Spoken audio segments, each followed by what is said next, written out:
खाना अच्छा नहीं लगा? नहीं, खाना तो बहुत अच्छा है। शायद मुझे ही आदत नहीं रही है बाहर आने की।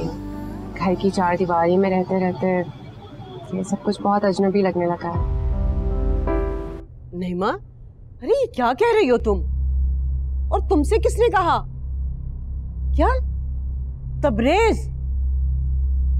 भाई वो देखो, छुपाने वाली तो कोई ऐसी बात नहीं थी, बस ऐसे ही। हाँ हाँ, अरे भाई तुम्हारा अपना घर है, जब तुम्हारा दिल चाहे आ जाना, कोई पाबंदी थोड़ी है तुम पर। चलो ठीक है भाई, अच्छा खुदा हाफिज। क्या हुआ? आप तो ऐसे पूछ रहे हैं जैसे आपको कुछ मालूम ही नहीं। अरे अभी तो बात कर रही थी मैं नईमा से आपके सामने। आपके बेटे ने मुझे किसी के सामने मुंह दिखाने के लायक नहीं छोड़ा। क्या जरूरत थी उसे नईमा के सामने कहने की कि ये मेरी बीवी है?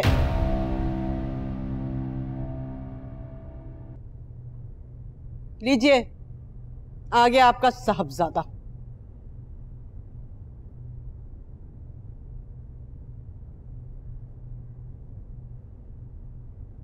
तुम्हारी माँ क्या कह रही? क्या हुआ? तुमने नईमा से ये कहा कि ये लड़की तुम्हारी बीवी है? तो इसमें गलत क्या कहा मैंने? ऑफ कोर्स ये मेरी बीवी है, कोई भी पूछेगा तो यही बताऊंगा ना मैं। तुम अच्छी तरह से जानते हो कि खानदान में ये बात किसी को मालूम नहीं है। तुमने मुझे किसी के सामने मुंह दिखाने के लायक नहीं छोड़ा। ये मसला आपका है अम्मी, ये शादी आपने खुद करवाई थी।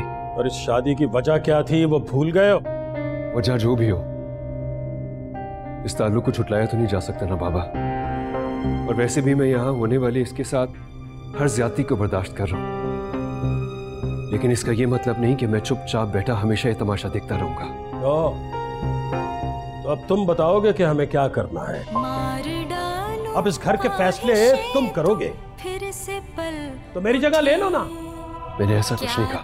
मेरा दिमाग खराब मत करो तबरेज। जो जिस जगह है उसे उसी जगह रहने दो, और कान खोलकर सुन दो। तुम सारी दुनिया के सामने चीख चीख कर इस बात का ऐलान कर दो कि ये तुम्हारी बीवी है, लेकिन इस घर में इसे बहू का दर्जा नहीं मिलेगा। ये याद रखना। चलो शगुफ्ता।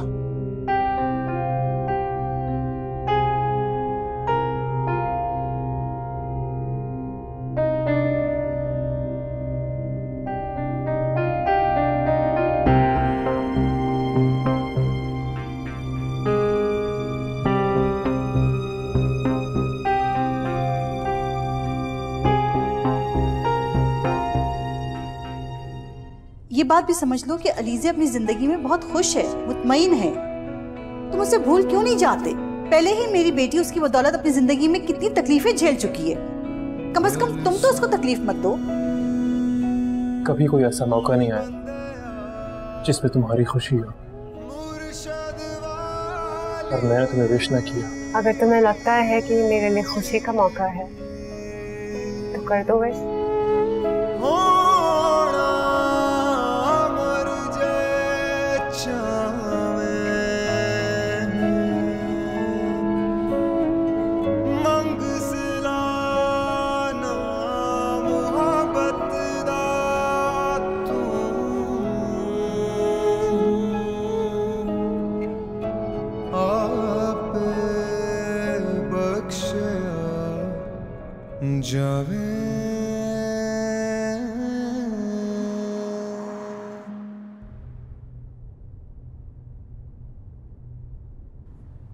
एक बात कहूं, जिस तरह आज दिख रही हो वैसे ही रहा करो, अच्छी लग रही हो।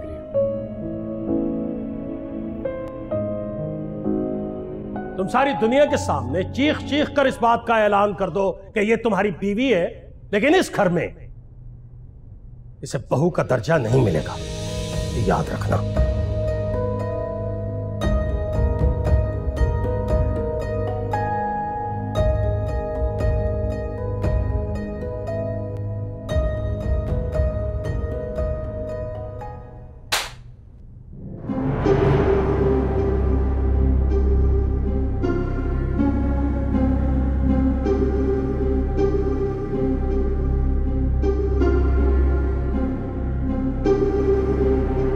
ये अरहम के बहाने जो तुम खेल खेल रही हो ना, सब समझ में आ रहा है मुझे। ये मत समझना कि मैं बेबस हूं। अगर तुम बच्चे की जरूरत बन गई हो ना, तो बस आज ही हो, हमेशा नहीं रहोगी। और बच्चों का क्या है, अरे बच्चे तो बहल ही जाते हैं। लेकिन तबरेज को लेकर तुम किसी खुशफहमी का शिकार मत रहना, क्योंकि मर्द की निगाह बदलते हुए देर नहीं लगती है। लिहाजा जो तुम्हारी औकात है ना, उसी में रहो। और मैं तुम्हें बहाने बहाने से ना तबरेज के इर्द गिर्द घूमता ना देखूं। और अगर मैंने देखा ना, तो मुझसे बुरा कोई नहीं होगा। ये क्या, ये अरहम के बहाने शॉपिंग हो रही है? हाँ, चीजों को उठा के मैं आग लगा दूंगी, लेकिन तुम्हें इस्तेमाल करने नहीं दूंगी।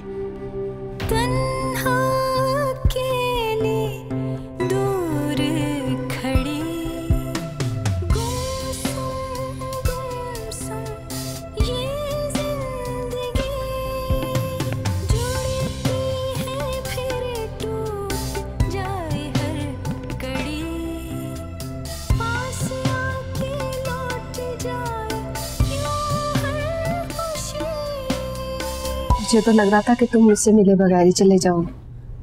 वो ऐसा कैसे मुमकिन है, मैं आऊं और आपसे ना मिलूं?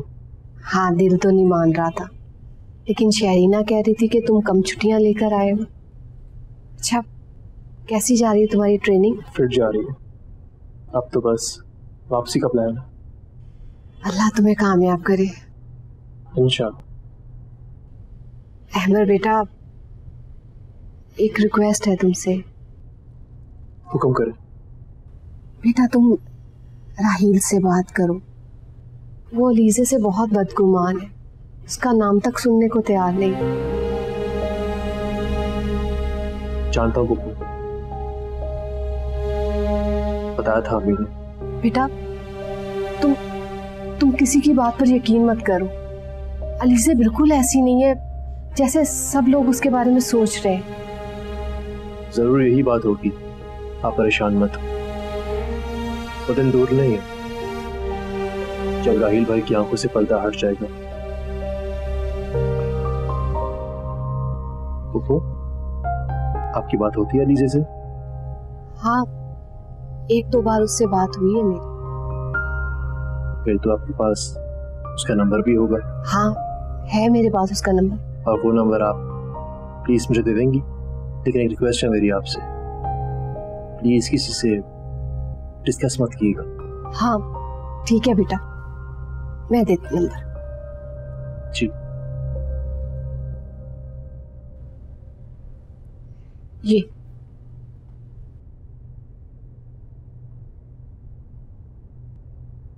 तुम फोन करोगे उससे? जी बुब्बू। वो अहमद, तुम कब आए हो? अस्सलाम वालेकुम आपी। वालेकुम सलाम। तोहफे लेकर आए आपके लिए। उस दिन आप शायद घर बुलाई थी। हाँ, किसी वजह से रखवाए थे अम्मी के पास। Thank you.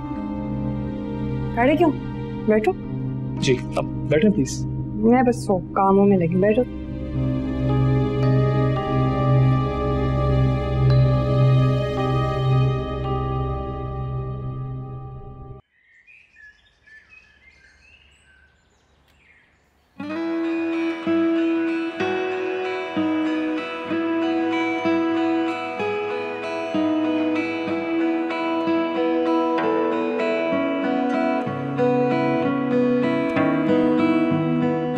ऐसे क्या देख रही हो?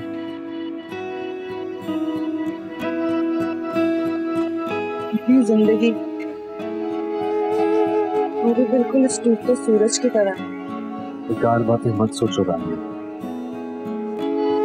और प्लीज कभी तो पॉजिटिव सोच लिया करो, कि नेगेटिव बातें सोच सोच के थक नहीं जाती। वाकई बहुत थक गई। ऐसा लगता है कोई लंबा सफर तय किया, अब बस आराम करना चाहती हूँ। जिंदगी के सफर में बहुत सी आजमाइशें हैं, लेकिन उसके साथ साथ उसमें खुशियां और राहतें ही हैं। तुम्हें वो नजर क्यों नहीं आती? मेरे अंदर इतनी तकलीफ है, इतनी वहशत है कि इस दिन में मुझे अपना आप भी नजर नहीं आता।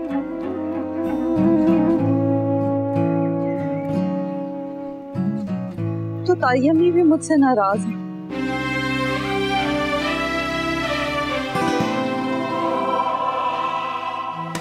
उन्हें लगता है कि मैं ये सब कुछ जानबूझकर कर रही हूँ। Of course not.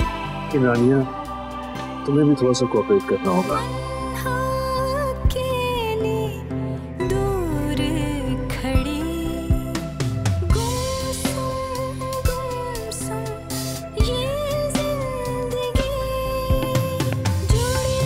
और बच्चों का क्या है?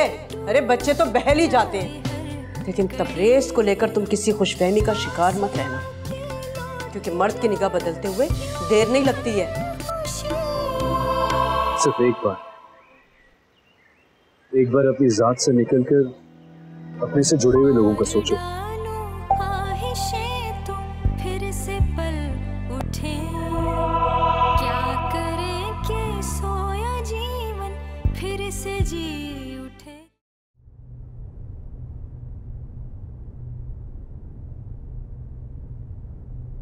बुआ, अरम कहाँ है? अरम अलीज़ी के पास बाहर लॉन में है। अच्छा ठीक है, अलीज़े से कहना उसे लेके मेरे पास आ जाए। अच्छा ठीक है।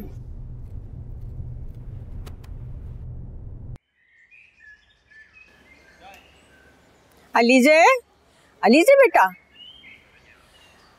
तबरेज कह रहा है कि अरहम को अंदर ले आओ। ये ले, आप ले जाएं इसे अरहम। अरे लेकिन इसको तबरेज कैसे संभालेगा? ये तो थोड़ी देर में रोना शुरू कर देगा। कुछ देर तो बहल जाएगा ना ये, तब तक मैं कोई और काम कर लूंगी।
अस्सलाम भैया। वालेकुम अस्सलाम। कैसे हो यार? आप कैसे? सॉरी यार, मैं तुमसे मिलने नहीं आ सका। कोई बात नहीं, मैं घर गया था आपसे मिलने के लिए। ऊपर से मेरी मुलाकात हुई थी वहाँ पर, सोचा आप ही होंगे, लेकिन आप तो वहाँ थे ही नहीं। यार बस पिछले 1-2 दिन से बहुत मसरूफियत थी, ना ही पूछो तो बेहतर है। चले कोई बात, आप मसरूफ हैं, लेकिन मैं तो फ्री हूँ। यार तुम्हारी फाइनल वापसी कब की? बहुत जल्द। अच्छा भाईजान, वो एक बात करनी थी आपसे। हाँ कहो। भाईजान वो पप्पू बहुत परेशान है आपकी वजह से। आप और अलीज़े। देखो अहमद, मुझे इस बारे में कोई बात नहीं करनी, और वैसे भी तुम हकीकत को नहीं जानते। राहिल भाई, ये भी तो हो सकता है कि हकीकत आपकी निगाहों से ओझल है, क्या जिस अंदाज से आप उसको देखते हो वो महज एक धोखा हो नजरों का। और राहिल भाई, ज़ाविया बदल लेने से सच नहीं बदलता। अहमद तुम रहने तो, तुम मेरी बात को नहीं समझ सकते। मैं बहुत परेशान हूँ इस वक्त, और अम्मी को मेरी परेशानी से कोई मतलब नहीं है। अम्मी को अगर इतनी परेशानी थी तो नहीं करनी थी ना उसकी शादी उसकी मर्जी से। मैं तो उसी की बदौलत अपनी सजा भुगत रहा हूँ, मैंने तो किसी से शिकायत तक नहीं की। यार तुम पहली दफा आए हो, मैं तुम्हारी क्या खिदमत कर सकता हूँ अहमद? कुछ चाय ठंडा वगैरह कुछ? नहीं शुक्रिया, मैं बस आपसे मिलने आया। अच्छा बैठो। अच्छा अरहम, अरहम क्या हो गया है, क्यों इतना रो रहे हो? हाँ क्या हो गया, व्हाट्स रॉन्ग? अरहम क्या हो गया आपको? प्लीज चुप हो जाओ। अरहम लाइन इसे मुझे दे, मैं देख लेती हूँ। ओके, मैं संभालूंगा इसे, भाई जरूरत नहीं मुझे। अरहम अरहम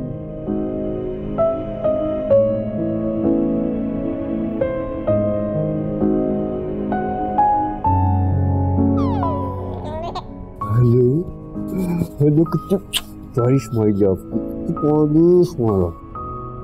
देखो ये हंस रहा है, प्यारा लग रहा है। यानी मैंने ठीक कहा था, अपने हिस्से की खुशी को तवज्जो दोगी तो तकलीफ का एहसास कम होगा।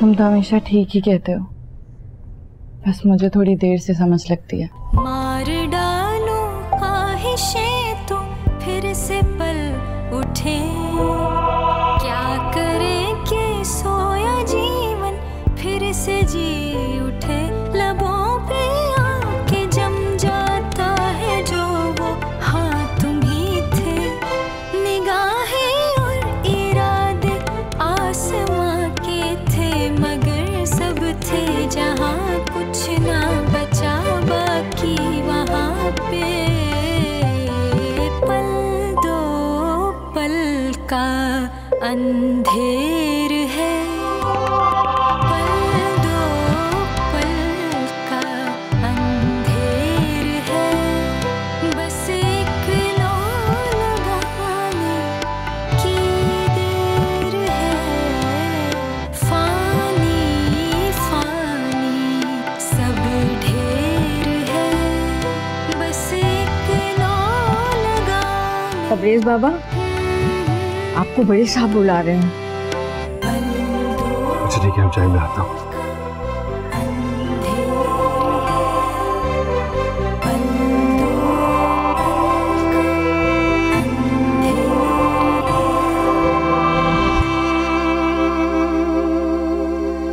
अहमद बेटा, कोई भी माँ बाप अपनी औलाद को दुख और तकलीफ में नहीं देख सकते। औलाद की खुशी ही उनके लिए सब कुछ होती है।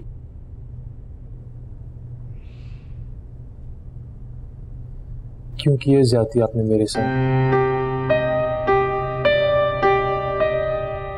बेटा, अगर अलीज़े तुम्हारी किस्मत में होती तो दुनिया की कोई ताकत उसे तुमसे छीन नहीं सकती थी। मैं मानती हूँ कि मैंने शरीना की बातों में आके तुम्हारे रिश्ते की बात नहीं की, लेकिन शायद इसी में हमारे लिए बेहतरी थी। और वैसे भी अलीज़े के साथ जिस तरह की बातें मंसूब है ना, मैं नहीं समझती कि कोई शरीफ खानदान उसे अपनी बहू बना सकता है। झूठ है ये सब। नहीं बेटा, ये तुम सिर्फ इसलिए कह रहे हो कि तुम अपने दिमाग से नहीं दिल से सोचते हो। सच्चाई क्या है आप जानती हैं अच्छी तरह से। बेटा, मैं सिर्फ ये जानती हूँ कि अलीज़े की शादी हो चुकी है और ये शादी उसकी अपनी मर्जी और खुशी से हुई है। और मैं तुमसे भी सिर्फ इतना चाहूंगी कि तुम उससे भूल जाओ और अपनी जिंदगी पे तवज्जो दो। देखो, मैंने पहले ही बहुत देर कर दी है, तुम एक दफा नरमीन से मिलो तो सही। मुझे यकीन है तुम खुद उसकी तारीफ करोगे।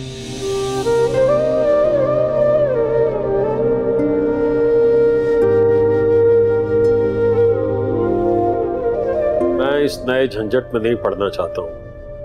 औरतों की बातों को तो तुम जानते ही हो, अब शगुफ्ता जाने और उसका काम। मुर्शिद साहब, आप बात को समझ नहीं रहे। ये गेम इस वक्त उल्टी पड़ सकती है। जिस दिन उसका भाई और बाप अदालत पहुंच गए ना, बहुत बुरी तरह फंसेंगे आप।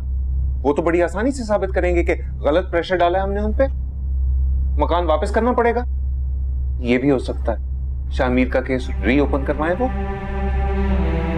मकान वापस करेंगे आप, प्लाजा में से हिस्सा देंगे उनको। बताइए। मैं तो किसी को फूटी कौड़ी नहीं दूंगा। तो फिर भाभी को समझाएं, वो खामखा परेशान हो रही है। और वैसे भी आज के दौर में कौन फिक्र करता है रिश्तेदारों की। ठीक कह रहे हो तुम।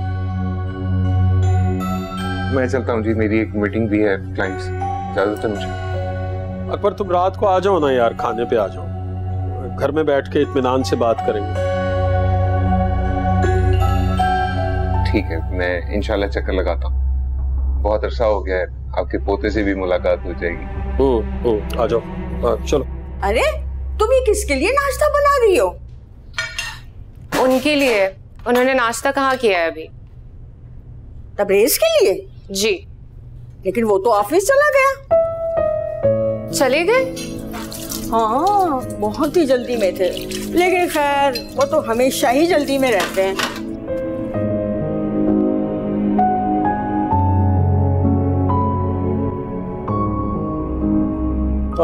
ओके सर, शाम में मुलाकात होती है। बाबा ये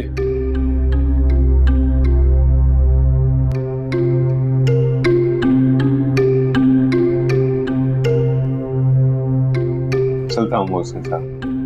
अस्सलाम वालेकुम। ख्याल रखना अपना। हाँ बेटा, तो ये वही फाइल है।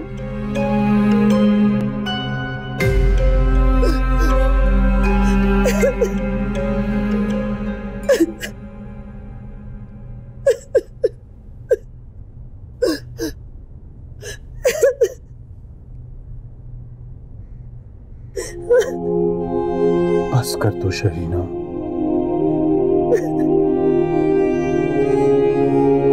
क्यों तुमने एक ही बात को अपने सर पे सवार कर लिया? आपको क्या लगता है कोई मामूली सी बात है जो बस मुझे जाने दो? मैं औलादी की सजियत से मैं बरसों से गुजर रही थी, और अब आपकी बहन की वजह से जिंदगी भर ये मोहर मेरे ऊपर लग चुकी है। एक ही बात को बार बार दोहराने से कोई फायदा नहीं। कुछ चीजें इंसान के इख्तियार में नहीं होती।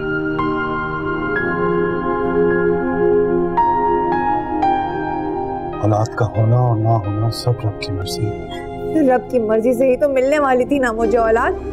अगर यह हादसा ना हो तो नहीं करूंगी अलीज़े को कभी भी। अलीज़े का नाम लेने की कोई जरूरत नहीं, और बार बार इस बात को दोहराने की भी कोई जरूरत नहीं है। क्या आज तक कभी मैंने या मेरे घर वालों ने तुमसे ये जताया कि तुम्हारी औलाद नहीं है? क्या आज तक कभी हमने तुमसे कोई शिकायत की? लेकिन फिर भी तुम हर वक्त रोती रहती हो, कोसती रहती हो। जिंदगी अज़ाब बना दिया हमारे। अगर अलीज़े तुम्हें कभी सुकून ना मिले, जिस तरह मैं तरसती हूँ ना खुशियों के लिए, तुम भी जिंदगी भर खुशियों के लिए तरसोगी।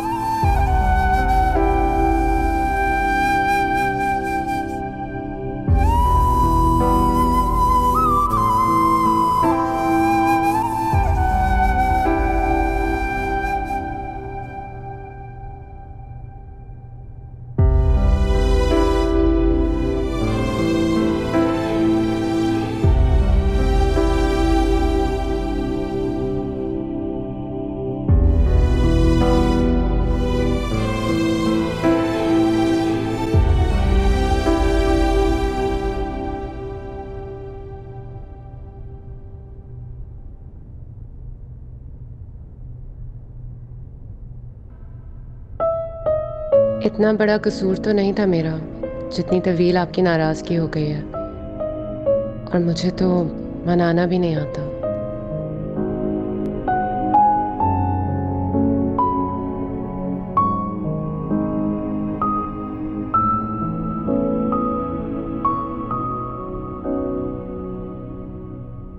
भाई मुझे तो पहले यकीन ही नहीं आया। जब नाइमा ने मुझे बताया तो मैंने उससे भी यही कहा कि ऐसे कैसे हो सकता है कि तबरेज की शादी हो गई और फैमिली में किसी को कानो कान खबर नहीं हुई। भैया अचानक तुमने तबरेज की शादी बिना बताए कैसे कर दी? बिल्कुल, खुशी के काम को इस तरह से चोरों की तरह छुप छुपा के किए जाते हैं। अरे इसमें छुपाने वाली कौन सी बात थी? शामिर की अभी बरसी तक नहीं हुई है, और रानिया की हालत से तो आप लोग अच्छी तरह से वाकिफ हैं। भला इन हालात में इतना बड़ा फंक्शन कैसे कर सकते हैं हम? अच्छा छोड़ो, जो हुआ सो हुआ। अच्छा शगुफ्ता, अपनी बहू को तो बुलवाओ, हम दोनों स्पेशली उसी से मिलने आए हैं। नाइमा बता रही थी कि वो तो बहुत ही खूबसूरत है। हाँ भाई, तबरेज की पसंद जो होगी उसी को तो देखने के लिए आए हैं हम लोग यहाँ पर। तुम बुलवाओ उसे, हम भी तो देखें कि नाइमा कितना सच कह रही थी। चलो भाई, अब जाओ भी।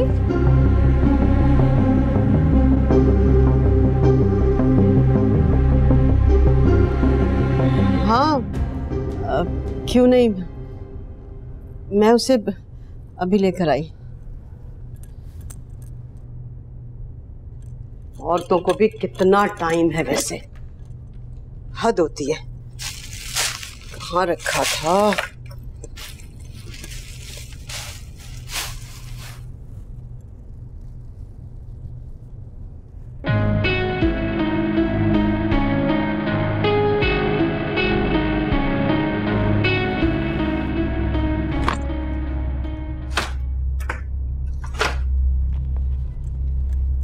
सुनो लड़की, इधर आओ। छोड़ो ये काम, इधर आओ। ये लो, पकड़ो इसे और जाके जल्दी से तैयार होकर आओ। जी? नीचे कुछ मेहमान आए हैं तुमसे मिलने के लिए, और उनके सामने ना अपनी जबान को बंद रखना, ज्यादा बातें मत करना। जाओ भी, जाओ जल्दी।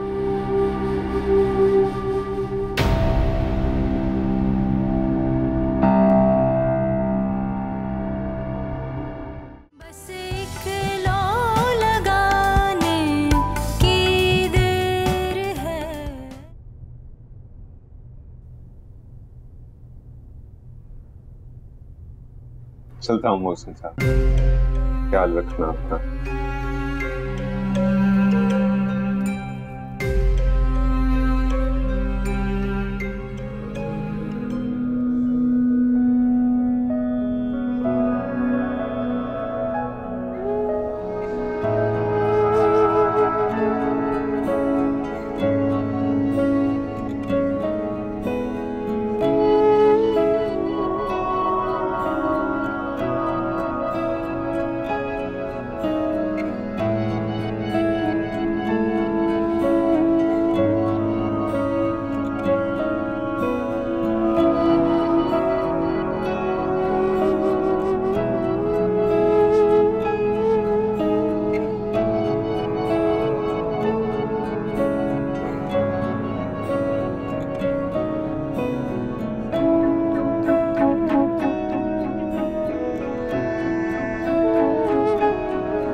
For ma'am.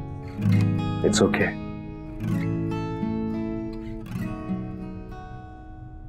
Thank you.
अंधेर है, पल दो पल का अंधेर है, बस एक लो लगाने की देर है। लीजिए।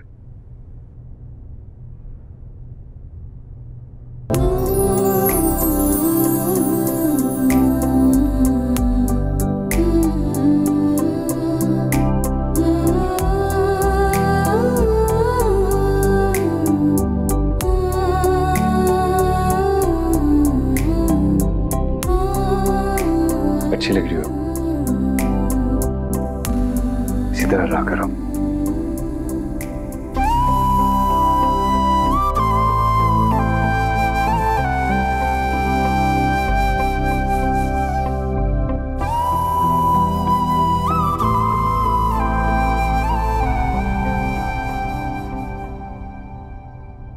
भाई बहू तो बड़ी प्यारी लाई हो तुम, बड़ी मासूम और भोली भाली सी है। तबरेज भाई अपनी दुल्हन की नजर उतार लेना, ऐसा ना हो कि कहीं मेरी नजर लग जाए। तबरेज बेटा तुम्हें तो कहीं बाहर जाना था ना काम से? जी मैं बस जा ही रहा था। अरे तबरेज कहाँ जा रहे हो बेटा?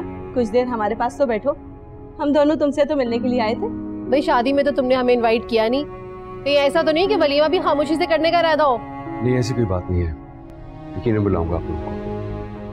अरे शगुफ्ता मैं तो भूल ही गई, रानिया कैसी है? भाई तुमने तबरेज की शादी तो कर ही दी, अब उस बेचारी का क्या होगा?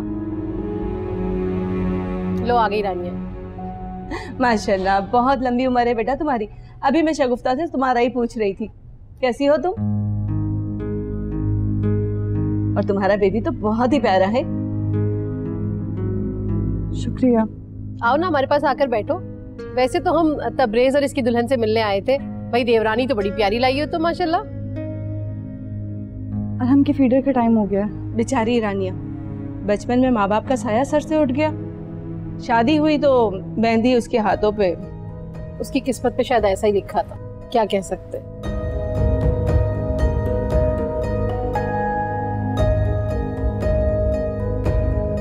इतना आसान होता है ना हर बात के लिए नसीब को कसूरवार ठहराना।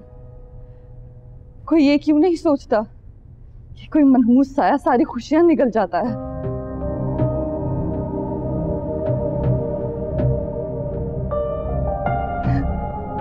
रानिया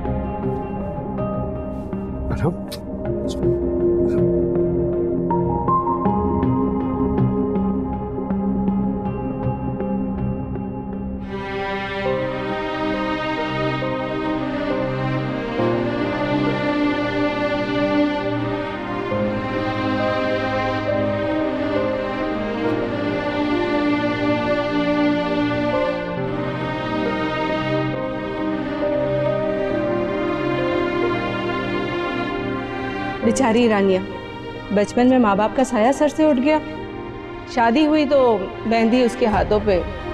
उसकी किस्मत पे शायद ऐसा ही लिखा था, क्या कह सकते।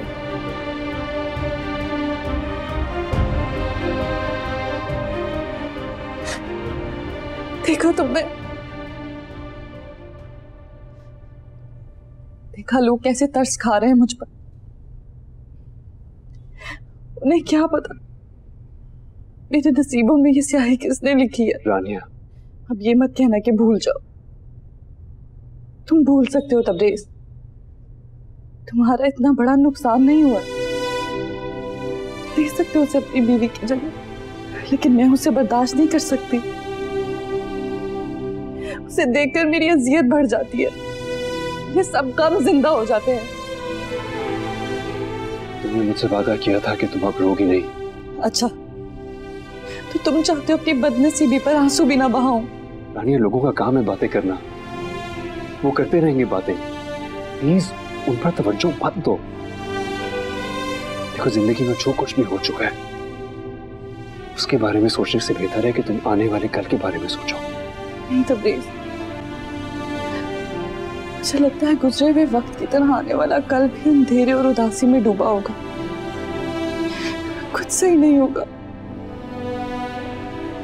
वो सब इसलिए क्योंकि तुम हर वक्त नेगेटिव सोचती रहती हो। रानिया तुम पॉजिटिव सोचना कब शुरू करोगी? मैंने कोशिश की थी, क्या फायदा हुआ? कोशिश भी तभी कामयाब होती है जब इंसान के इरादे मजबूत होते हैं। लोग करेंगे बातें, लेकिन तुम्हें उन पर तवज्जो नहीं देनी है। एनीवे तुम ये सारी बातें छोड़ो, मुझे ये बताओ तुम्हें याद है मैं कल की अपॉइंटमेंट?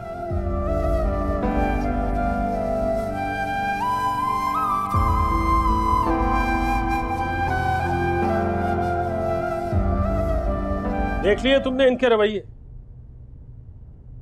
इनकी फिक्र में हलकान हो रही थी तुम। कितना फसाद मचा कर गए। अपनी खुशी के लिए नहीं, मजबूरी से कर रही थी ये सब कुछ, या यूं कहना चाहिए कि आपके इस अहमकाना फैसले पे पर्दा डालने की कोशिश कर रही हूँ।